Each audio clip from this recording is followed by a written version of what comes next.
My family and I left a pastorate in Franklin, Ohio in 2005 to be missionaries in Mexico, and we were in Mexico for a number of years, serving there as missionaries with our denomination.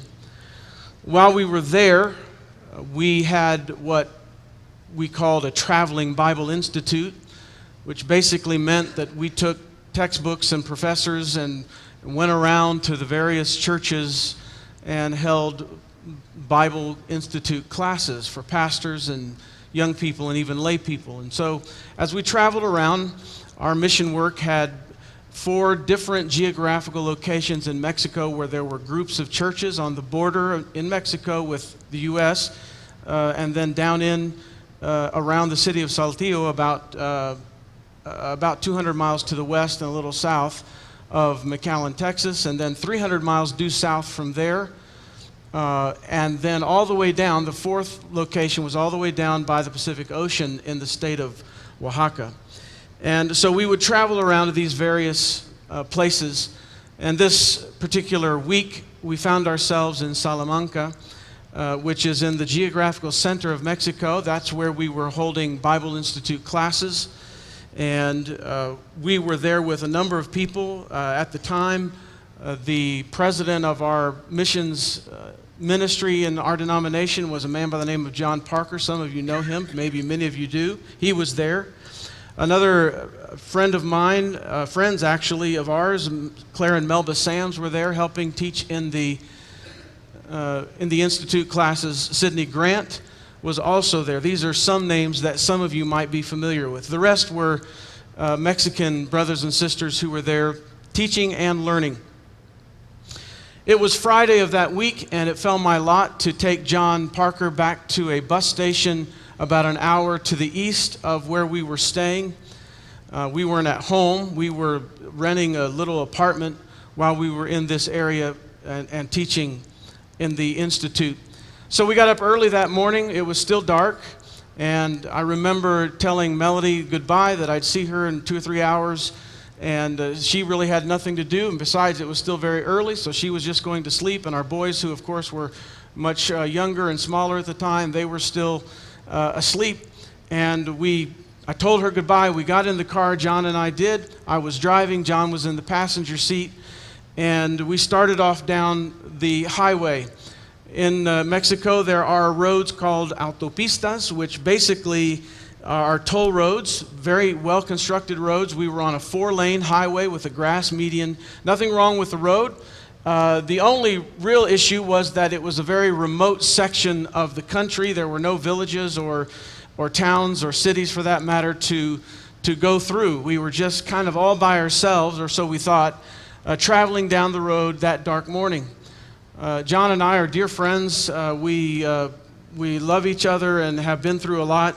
And we were just sharing our optimism that morning as we drove down the road at how God had answered prayer just the night before in a meeting that we had had with the pastors. And so we were driving down the road. I was at highway speed in the dark and lonely section of that part of the country, enjoying each other's company and basking in how the Lord had helped us this week.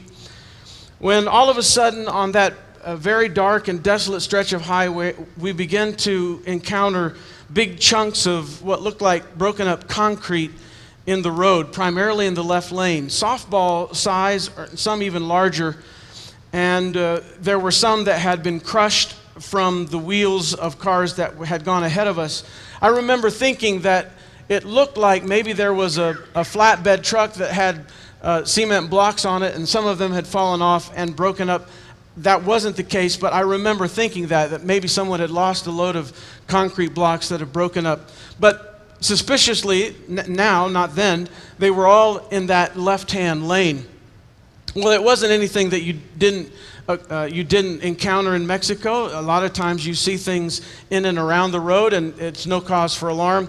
And I wasn't alarmed, nor was John, but in order that the rocks wouldn't damage the tires or the undercarriage of the car, I decided to switch lanes where there were no chunks of concrete.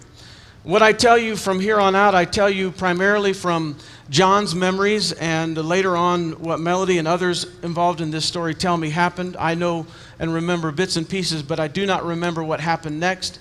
There were at least three rocks that were thrown from the side of the highway. We did not see anyone there, but we found out later this is what happened. One of the rocks glanced off the side view mirror, John's side view mirror. The other one glanced off the top of his window. And the third came a little left of center through the windshield and connected with me here in my forehead where you see this dent. I was immediately blinded, incapacitated. The windshield exploded. In a fraction of a second, my forehead, my eye orbit, my nose was horrifically crushed and caved in. Blood was pulsing out of the huge hole in my head. John thought I had been killed on impact. He instinctively reached over and grabbed the steering wheel to try to keep control of the car. And I cannot adequately describe to you the horrors of that moment, but I can tell you that John thought that he thought I had been killed, but then he realized that I was still alive because he could hear my breath trying to find passage through the airways that were rapidly filling up with blood, and so I was rasping and gurgling and rattling. And then he knew I was still alive because he said my left hand went up to my eye to keep it from coming out of my head. He was, as you can imagine, instantly gripped by panic. He immediately began to cry out to God and say things like, I can't believe this is happening. Mark's going to die. How will I tell Melody? And the first words I remember was him pleading with God. I'll never forget the tone in his voice as he cried out, oh God, please don't let Mark die. Voice filled with agonizing emotion, asking God allow me to survive. As I explained earlier, I was blinded by the attack. My forehead had been shoved down basically enough over my eyes where I couldn't see. And we were still hurtling down this dark road at 65 or 70 miles an hour. And John's first thought, which was correct, was to try to get off, stop the car, and try to save my life.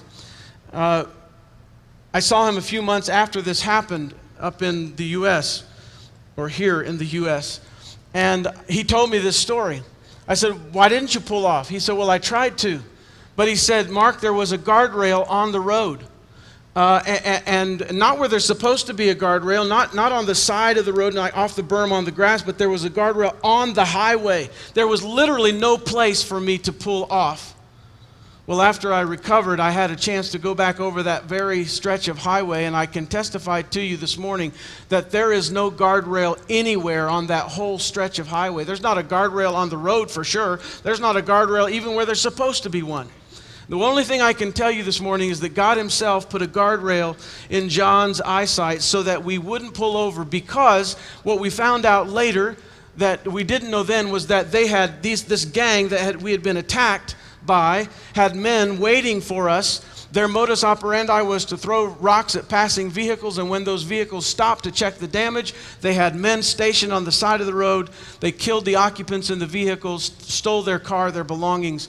In fact, 2 weeks after they attacked us, they killed a girl driving down that same stretch of road doing the exact same thing. We knew none of that, but John couldn't pull over because there was a guardrail on the road. So we're driving down the road, and he is pleading with God to allow me to live. And I hadn't lost consciousness, or at least I was in and out. John was telling me when to press the brake and when to press the accelerator, praying all the while. I had a white dress shirt on and a pair of blue jeans. My white dress shirt was completely drenched, saturated in blood. My pants were bloody. The seat in between my legs was pulling with blood. The steering wheel had blood on it. The side, the door here, the middle console, I even peppered John with droplets of my blood. I don't say that to be unnecessarily crude, but so that you understand what's happening in the cab of that vehicle that morning.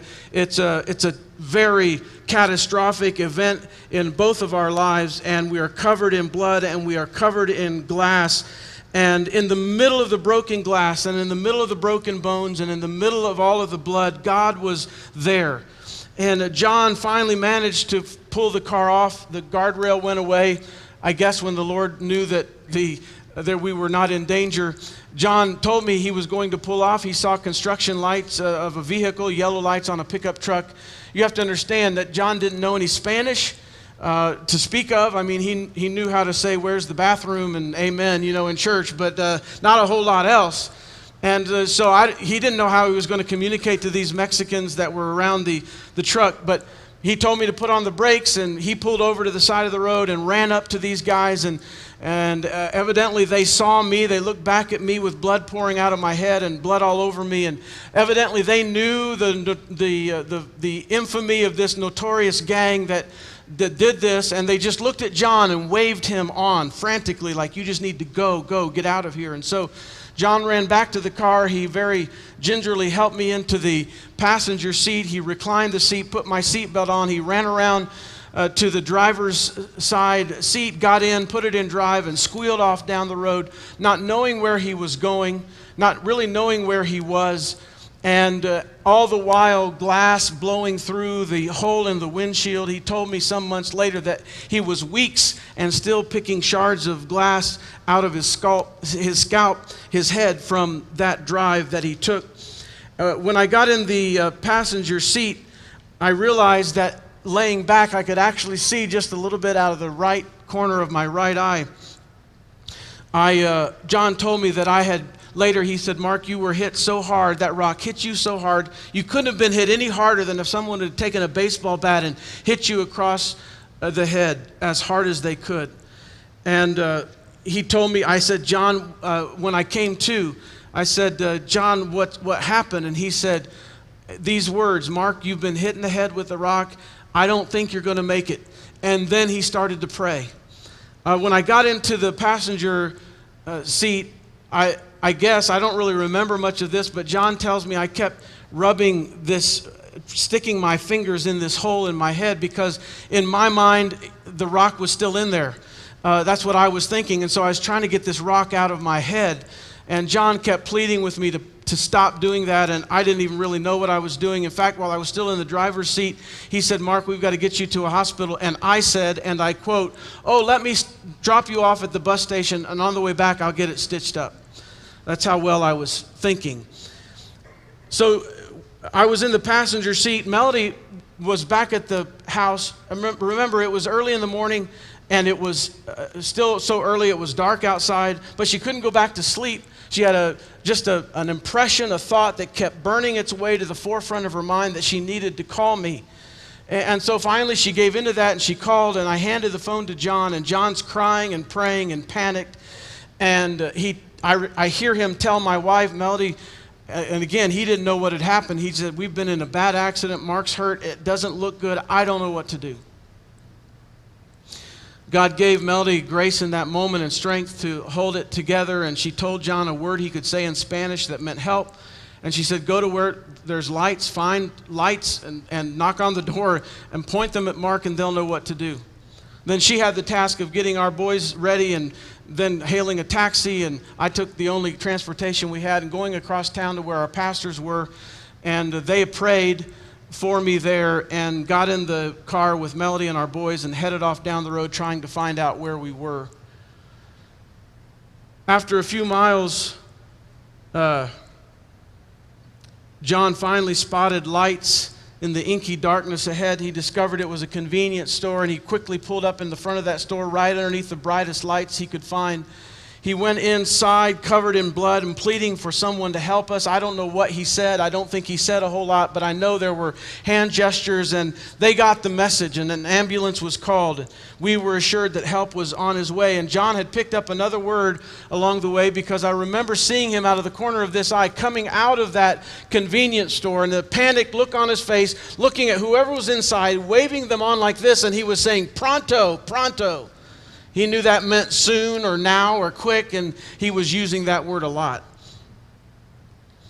He came to my side and heroically fought to stop the bleeding and to comfort me. He borrowed a bottle of water from the convenience store to get a little water down my throat. He was afraid I was going to drown on my own blood or go into shock. And so there we were fighting like two wounded soldiers in a war, determined not to lose. And again, God was there. John kept begging me not to lose consciousness. I was starting to fade in and out. He was also arguing with me about going to the hospital instead of the bus depot. And for some reason, I didn't want to go to the hospital, and John said, "You're going to go to the hospital." And I said, "I don't want to go to the hospital." And he said, "You were going to the hospital." And John thought, well, maybe arguing will keep Mark conscious, so we argued. I don't know why I didn't want to go to the hospital. Maybe it's because the only thing I knew about Mexican healthcare at that time was very negative. Sam and Nancy Davis were friends of ours in Mexico, and we had just been in Mexico, or just been down there for 2-3 months when Sam was in Mexico, at his place in Mexico, and he was priming a gasoline motor with gasoline, and there was an explosion. He was burned horrifically over a large percentage of his body. His wife, Nancy, drove him to the local emergency room. She went in screaming for someone to help. No one came to help her, so she had to manhandle her own husband onto a wheelchair and wheel him into the emergency room himself, somehow get him laid down on a gurney, and there he lay for at least hours, if it wasn't a day, with no one looking at him or paying any attention to him. And he said, I went up to see Sam, Melody and I did in San Antonio when they finally flew him out of there, and he told me this with his own words. He said, "I was burned so bad that skin was literally dripping off of my arms, and the only person that they sent into that room was the janitor. They thought it was a good idea to sweep up all the dust and dirt around my bed with open wounds on my body." Finally, a group of doctors came in, and they told Sam, "We don't know if we can even save your life, but if we do, we'll have to amputate a couple of arms and maybe a leg." And they all walked out except one. And after the others had left, he stopped and looked at Sam, a Mexican doctor, and said, "If you want to save your life and if you want to save your limbs, you need to get to a hospital in the United States." That's the only thing I knew about hospitals and healthcare in Mexico. And so maybe subconsciously, I have no conscious recollection of that, but maybe I was thinking, hey, I'll take my chances out here on the street as opposed to going to a hospital. I don't know why, but we were arguing. So John had another problem right now because he was in the middle of Mexico. He didn't know where he was. The only thing he knew was there was a big city of millions of people called Querétaro that was about 40 minutes away from where we were. That's where we were going. And he figured rightly that that big city would have the best hospitals. And so he was planning on somehow communicating to the ambulance driver to take us there. We found out later from the doctor who eventually treated me that I never would have made it that far had we tried. So John is in the parking lot, gravel parking lot. He's praying, asking for wisdom, when out of the darkness comes a Mexican man in a business suit speaking English in the middle of Mexico, and walks up to John and says to him, "Take your friend to CMQ Hospital. He will be fine." I don't know how any human being could look at another and look at me at the same time and say, "He'll be fine." But that's what he said. CMQ Hospital. I said later when John told me this story, I said, where did he go? He said, I really don't know. He just kind of walked off into the darkness. Some people have said that man was an angel. I don't know, but I do know that God sent that man there that day to save my life and to give John critical information that he desperately needed. The ambulance finally arrived. They came in hard and fast, skidding to a stop on the gravel outside the store. And when they stopped, neither the driver or the medic in the passenger seat ever got out. They just sat there and looked at me with their mouths open, shocked at what they saw. John was saying that word again, "Pronto, pronto," and he was waving them over to me, and they just sat there. So John got me by the elbow and very carefully walked me over to the ambulance, back of the ambulance. John opened the back doors of the ambulance. He pushed me up and into the ambulance, all the while arguing back and forth about going to the hospital. And I laid myself down on the cot in the back of that ambulance, and John shut the doors. The only thing I really remember about that ambulance ride was the medic leaning over me and beginning to work on me. I don't know what he was doing. And the other thing I remember thinking was how weird the siren sounds from the inside as opposed to the outside. We started down the road. John somehow communicated CMQ. It's very easily translated, CMQ, And so that was easy to translate, and off down the road they went. John was on that bumper of the ambulance the whole time. He knew if he lost that ambulance, he'd never find me again because he had no idea where CMQ Hospital was. Mexico is the land of topes, which are speed bumps, and also traffic circles or roundabouts. And they just lived, all the roads were filled with both of those things. And I never could figure out the roundabouts. I made more Mexicans mad at me when I tried to navigate those things because evidently you're supposed to wait until no one's in the traffic circle. And so I would think I was clear and I would go, and then someone would honk because I wasn't supposed to do it. So I'd stop and the guy behind me would honk because he wanted me to go. John said that ambulance driver never tapped his brakes once, careening around those traffic circles on his way to the hospital that day. We found out that CMQ Hospital was 5-10 minutes away at the most. We had no idea we were that close to a hospital. We also found out later that it was a private hospital and one of the very best we could have gone to. These are John's words. When we finally made it to the emergency room, we knew we were at the right place. It was clean, orderly, professional looking. And when I arrived, there was not one other patient in the emergency room. So they could place their entire focus on saving my life. They told my wife when she finally arrived that if I did survive, they could offer little hope that I would be normal again, be able to see or walk or talk properly. Melody finally arrived. She had to walk past the car. The windows were rolled up. She was several feet away from it and told me later, she said you could smell the blood from 4, 5, 6 feet away with it closed up. And she had to walk past that scene to get into the hospital to see me. She found where I was and looked through the glass. She told me, Mark, your head was grotesquely swollen, hardly recognizable. There was blood coming out of every orifice in your head. Finally, the nurses realized, oh, that's the wife, and they closed the curtains and tried to clean me up a little bit, invited her in. She came in. I heard her come in, and I heard her crying. And I said, how you doing, babe? And she said, that's the wrong question. How are you doing? And you know, those of you men who are married, you feel like you know when your wife needs you to be by her side. And I remember thinking I need to be by her side helping her, but I couldn't do it. In fact, I was making up stuff. She wanted to know how I was doing, and I told her I was just fine, that the doctors had come in and told me how they were going to solve this whole crisis. She said, oh, really? What are they going to do? I said, well, they're going to take some bones out of my back and put them in my head. And she said, are you sure that's what the doctor said? Yeah, that's what they're going to do. So maybe, hopefully, there was a little humor in the middle of what was a very tragic situation. X-rays and CT scans revealed my crushed skull had a cave-in on my forehead over my left eye, 2 long fractures, one that started here and went down the side of my skull all the way up to the crown, and another crack that started here and went over the top of my skull and ended at the crown of my head. My left eye orbit was completely crushed and caved in. My nose was completely crushed. My forehead looked like someone had taken a jackhammer to a sidewalk. Just little bits of bone around this huge hole in my head.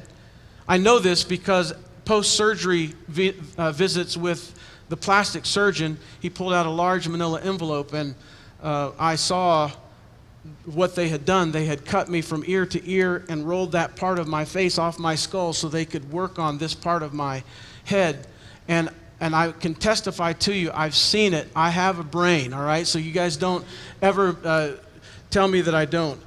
So a prominent neurosurgeon was called in, but here's the deal. He wasn't at the hospital, and they called him right before he was actually walking out the door on his way to a conference in Mexico City, which was 3 hours away. And they caught him right as he was walking out the door and said, you have to come and do this. You have to come and do this surgery. And so he came. He got there, and he came to Melody and handed her a piece of paper and said, I need you to write, give me your signature, giving me permission to do surgery on your husband. She was crying and she was afraid. As you can imagine, put yourself in her position. And she did the same thing I would have done if the situation was reversed. She looked at this doctor and she said, I don't want to offend you, sir, but do you know what you're doing? Are you qualified? You see, the only thing we knew was what someone had told us about their experience, and so that's all we had to go on. He looked at her and he said, Señora, we have about 20 minutes until your husband goes into shock. And if he goes into shock, we'll never get him back. I have to do this surgery now. I know what to do to save his life, but if I'm going to do it, I have to do it now. Still crying, she signed her name on that piece of paper, and they took me back to surgery. I was in surgery for a number of hours. Finally, the surgeons came out and gave everyone a good report. I had come through the surgery well. They thought I was going to survive. They had fully repaired the damage to my skull with titanium plates. I have a titanium plate starting from here and going over to here to hold the bones together, and another one starting here and going over to the edge of my left eyebrow that you can still feel the corner of it right there. In fact, after chapel, there'll be a line, and if... not really. But you can still feel the corner of the plate right there. I came back to my room. I was very conscious. I was alert. I was positive. They say I was singing at some point in there. The doctors came in and they started to test out what was working and what wasn't. They were very afraid that I wasn't going to be able to see, especially out of the left eye. But 2 weeks later, out of the hospital at the ophthalmologist, I could see 20/20. And later, I was able to walk under my own strength, and I was able to talk and so on. They told Melody, they said, it could be a year or so before, your husband is normal, and she was very happy because she never lived with a normal husband before this, and so she was happy to hear that. Later in the lobby, still splattered with my blood, John asked a pastor by the name of Refugio Sanchez to read him the words of Psalm 91. They were waiting for me while I was in surgery. And Brother Refugio, it doesn't go by that name. Just about everyone in Mexico has a nickname, and the nickname for Refugio is Cuco. And so we called him Brother Cuco, Hermano Cuco. I wish you could know him. He's one of the godliest men I know, one of the most powerful prayer warriors I know anywhere. And if anyone in that hospital knew what I was going through, he did. God had saved Cuco a little later in life, maybe late 20s, early 30s, and had called him to plant a church in his home village in the middle of Mexico. And he went back in obedience to the call of God. And while he was planting that church, he was stoned twice by angry mobs who were hostile to the gospel. So if anyone knew what it felt like and what I felt like, he knew a little bit about that. In fact, I just found this out a few months ago talking to Claire Sams. He told me that Cuco was sitting beside him while I was in surgery or while I was in the hospital, and he rolled up his sleeve to show his scars from where he had been stoned. And he looked at Claire Sams and said, "Me and my missionary, we have the marks of the gospel on us." So John asked Cuco to read the words of Psalm 91. And even though John doesn't understand Spanish, these familiar words ministered to him. He read them as only Pastor Cuco can read them. I wish you could hear him. I wish you could see him. Arms wildly gesturing, voice rising and falling, face beaming with joy and excitement at the truth of these words. Here's how it sounded. El que habita al abrigo del Altísimo morará bajo la sombra del Omnipotente. He who dwells in the secret place of the Most High shall abide under the shadow of the Almighty. Diré yo a Jehová, esperanza mía y castillo mío, mi Dios en él confiaré. I will say of the Lord, He is my refuge and my fortress. My God, in Him I will trust. Él te librará del lazo del cazador, de la peste destructora. Surely He shall deliver you from the snare of the fowler and from the perilous pestilence. Con sus plumas te cubrirá, y debajo de sus alas estarás seguro. He shall cover you with His feathers, and under His wings you shall take refuge. You shall not be afraid of the terror by night, nor of the arrow or rock that flies by day. No evil shall befall you, neither shall any plague come near your dwelling. For He shall give His angels charge over you to keep you in all your ways. In their hands they shall bear you up, lest you dash your foot against a stone. That was Friday, October the 23rd, 2009. I woke up Saturday morning, as you can imagine, with a ferocious headache. Obvious reasons, right? But maybe it was as ferocious as it was because of what transpired in the night. Melody had, of course, she spent the night in the hospital room with me, and they had given her strict instructions that I was to lay flat, and under no circumstances was the bandages on my head, were the bandages on my head to come off. They had bandaged me like this. My head was already grossly enlarged anyway, swollen, and then on top of that they added about I don't know how many miles of gauze like this or bandages, and then another large section of bandages like this. So my head was huge, and they insisted that they had to stay on, and then they told her I had to lay flat all night. I don't know what time it was, but in the middle of the night, I woke up, and the only thought that came to my mind was I need to get a shower. I haven't showered in a while, so I need to get up and do that. Miraculously, I sat on the edge of the bed by myself. I really don't know how I did that, but I did. And I started tearing off these bandages off my head, just like this. The commotion awakened Melody, and she came to me, and she said, "Mark, please stop that. They said you cannot do that." And I was stubborn. The only time I've ever been stubborn in our marriage was right there. And I continued to take those bandages off my head. She ran into the hallway calling for the nurses, and they came in and they said, "Senor Mark, you have to lay down." And they put the bandages back on my head. And 30 minutes later, I was up doing the exact same thing again. So maybe that had a little bit to do with why my head was hurting so badly. They'd given me all the pain medicine they could give me, and I was out of my mind with pain. Melody couldn't stand to see that, so she went downstairs to where all the pastors were waiting. You know, in times like these, you know who your friends are. And you know who the church is. And I want to stop here long enough to say, and I know you're my friends, and I know we know each other, but I just need to tell you that many of you here, when you heard about this, you stopped what you were doing and you prayed for us. And I believe with all of my heart that God heard your prayers, and that's why I'm standing before you today. When you sense God impressing upon you to pray for someone or a missionary, just do it, because you don't know what's going on. So I want to thank you personally for praying for our family. So she brought these pastors who had stayed with me all night long. They came up and they surrounded my bed, a bunch of pastors. They didn't know a whole lot about hospital etiquette or bedside manners. They just lifted their voices and they prayed. The old timers would have said they bombarded heaven. I mean, they weren't holding back. They prayed. And they said, "Oh God, this is your servant. And we pray that you would heal him and that you would take away his pain." And then they said amen, and they walked out of the room single file back downstairs, all except Kuko, who walked up and down the hallway outside my room after that prayer. In a few minutes, Melody walked into my room, and she said, "Honey, how's your pain?" And I raised my hand like this to say, "It's all gone." And she was so elated and so excited, she went out to tell Kuko, and he interrupted her. He said, I know, God just witnessed to me that he took away his pain."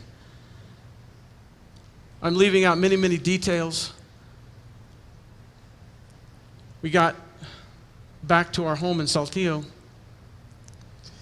and our pastor, Brother Dolores, I know that's a lady's name here, but it's his name, and in Spanish, the literal translation is Pains. How would you like your mother to name you Pains upon birth? That was his name, Hermano Dolores. And his wife Sylvia came, and as is their custom, they wanted to pray before they left. I need to tell you that for several weeks, maybe months after this attack, I had an angry red scar on my forehead, starting here in the base of my eyebrow and going up above this dent, and then kind of circling like this, half moon-like, to the tip of my nose. When I walked into a room or a church service, I felt like I was just kind of a flashing bulb, a light, just like, look at me, and not wanting anyone to look at this terrible, ugly scar. In fact, there was a guy that every time he talked to me, he wouldn't look me in the eyes. He was constantly looking just right above. And there was so many times I wanted to say, "Hey, buddy, put your eyes down here," because, but I didn't blame him or anyone, because that's all you could really see. And I was sporting this angry red scar. during this time that I tell you about. Dolores said amen. And then he looked over at me. I'll never forget the look in his eyes. And now I realize he was looking at that scar. And he said to me, brother, you can now say that you have the marks of the gospel on you. And I never thought about it that way. I still don't really think about it that way. But here was a Mexican national who felt about it that way. I've heard him say it. This man came to my family to tell my family about Jesus. And in the commission of his duties as a missionary, he was attacked. He said, you have the marks of the gospel on you. I didn't think much about that, except I began to remember a scripture in Galatians where Paul says, I bear in my body the marks of the Lord Jesus Christ. I think about that mark on my forehead. And when I look in the mirror, I'm reminded of the great mercy and grace and protection and sovereignty of our God. When you make yourself available to God, bad things may happen to you. When you don't make yourself available to God, bad things may happen to you. The difference is, for those of us who walk with the Lord, when those bad things happen, He is there to sustain and to comfort and to guide and to protect and to bring fulfillment and satisfaction like we have never, ever known before. Could I leave you with this? I was in southern Mexico a year or so after I had been attacked and nearly killed. And Melody called me with the news that Nancy Davis had been killed by drug cartels. Sam and Nancy worked in a lawless part of Mexico. Melody and I had driven through that section of Mexico many times. But Sam and Nancy's group had churches there, and that's where they worked. The cartels have enough money to buy off anybody and everybody up into the highest echelons of government. The federal government, everyone has a price. And if you're not already bought and paid for by Jesus Christ, you have a price, and so that's the way it works down there. And there was complete lawlessness there, and Sam and Nancy knew that their days might be numbered, and they made a covenant between themselves. They would never be taken alive, because at that time, especially one cartel, the Zetas, were very notorious for torturing and beheading and all of that kind of stuff, and they just decided we're not going to be taken alive. And so, sure enough, they came to a roadblock. They recognized the roadblock as cartels. And Sam had a nice big pickup truck, which was one of the things the cartels were after. And he put the accelerator to the floor and blew through the roadblock. But the cartels opened up with automatic weapons and riddled that truck with bullets, one of the bullets striking Nancy in the back of the head. She was killed. I landed in McAllen. I cut my trip short. I wanted to be at her funeral. He had received a call the night before from a cartel saying, we're going to be there tomorrow and you're next. We're getting you tomorrow.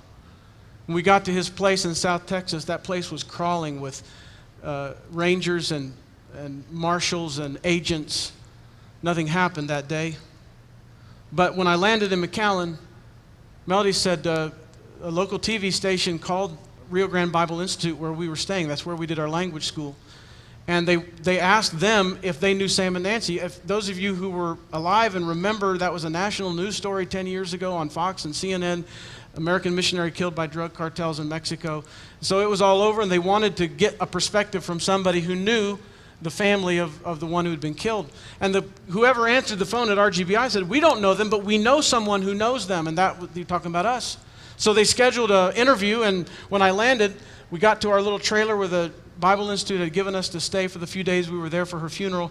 Sure enough, the van pulled up, and the camera guy and the reporter came in, and while the cameraman was setting up, Melody was kind of talking to the to the reporter a little bit, and just giving a brief history of who we were and how we knew Sam and Nancy. And in the process of that, she mentioned that, in fact, a year or so ago, my husband was attacked and was nearly killed, and then went on with whatever she was saying. We did the little interview, and after the cameraman had turned off the camera, the TV reporter sat there, he had his hands on his knees, and he was just looking at us. And I don't know if I can describe for you the look in his eyes, but it was a look of disbelief, of not being able to comprehend. And he said, now you have little boys, right? Little children. I said, yeah. He said, are you planning on going back over? And I said, well, yeah, we live over there. We're going back over. That's where we're supposed to be. You could see in his eyes it wasn't computing. You were almost killed. Your friend was just killed. You have small children. Why would you go back over there? And I'll never forget the words that my godly wife spoke to that TV reporter that day who could not understand the call of God and the risks that you take when you make yourself available to God. And she said, you know, when you follow God's call, your personal safety can't be your number one priority. And I don't know if that TV reporter understood any more or less afterwards, but I understood. There's not a brave bone in my body. I'm not any more courageous than anyone else. But when you make yourself available to God, you love Jesus so much that you're willing to take any risk necessary so that His kingdom might be advanced and so that His cause might grow and so that His name might be glorified. Can I tell you something this morning, young people? Hell is too horrible, and heaven is too wonderful, and eternity is too long for us to putter around on the porch of time, preoccupying ourselves with materialistic treasure hunting and selfish ambitions when there is a world around us, and when we stand before the judgment seat of Christ, as you will one day, and I will one day, not one thing that we've done for ourselves personally will matter. It will be burned up. The only thing that will matter in that day is what we did for Christ and how available we were to be used of Him. There's a lot more I could say this morning, but I want to close with this challenge. While Melody, if you would come to the piano, and I want to sing in closing today a chorus. A lot of times we ask you, whoever we're preaching to, us preachers, to come and make yourself a willing vessel. And we challenge you to say, Lord, I'm willing. Well, I'm not doing that this morning. I'm not asking you to tell the Lord you're willing. And I'll tell you why. Not because saying you're willing is the easiest thing to do, but it's comparatively easy to what I'm getting ready to ask you to do. Because it's easy to come to an altar with no real specific thing in mind and say, Lord, I'm willing. What I'm challenging someone here to do, maybe it's only one person. I prayed in my office before I came down here, Lord, maybe it's only one person. But it only takes one person to change the world. So I don't know who I'm talking to this morning, but my challenge is this. Don't tell the Lord this morning, I'm willing. Tell Him, I will. Lord, I will live this kind of life. I will take that risk. I will take that step of obedience that I don't know what the consequences are going to be. I will. And you don't have to go across the ocean. You don't have to be on a mission field. You don't have to be in some dangerous situation physically to say, I will. It could be something this afternoon that you need to take a step on and say, Lord, I will do that. I'm tired of messing around. I'm tired of playing games. I want my life to count for Jesus. Your life isn't going to suddenly start counting for Jesus when you're married and have kids and your life is all set. No. Your life is going to start counting right now with somebody here saying, Lord, okay, I'm not just willing, I will. I commit to you today, Lord. I will live this kind of sold out life to you. I want us to stand together today, and I want us to sing a chorus I think all of us know. I want my life to count for Jesus. We're glad you joined us. God's Bible School and College prepares students for lives of ministry wherever God calls them. This content is possible because of the generous support of friends like you. To support GBSC, visit giving.gbs.edu. Thank you.